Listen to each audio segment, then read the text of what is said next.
কালি কি নিচা হৈছিল দে কালি কি নিচা হৈছিল মাল আনছিল ৰে বগা আজি আনিম দে এটা এটা লাগব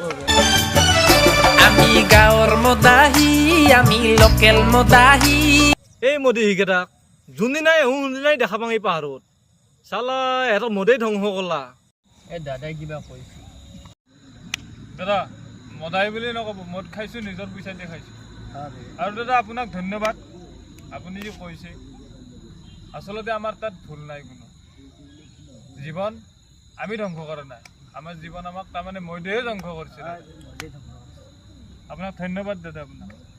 এই ভিডিঅ'টো আপোনালোকে ইমান সময় চোৱাৰ বাবে বহুত বহুত ধন্যবাদ আৰু এই ভিডিঅ'টো কেৱল মনোৰঞ্জনৰ কাৰণে বনোৱা হৈছে আৰু ভিডিঅ'টো চাই কেনে পালে আপোনালোকে কমেণ্ট কৰি জনাব আপোনালোকে কৈ লওক আৰু এই ভিডিঅ'টো বনোৱাৰ এটাই উদ্দেশ্য সেই উদ্দেশ্যটো হ'ল আমাক আমি মানুহৰ মুখত শুনি থাকোঁ আৰু এই মানুহৰ জীৱনটো যিবিলাক মদ আহি আছে বা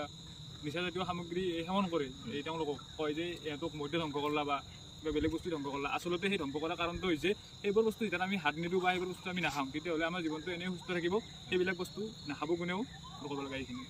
ধন্যবাদ জয় অসম জয় অসম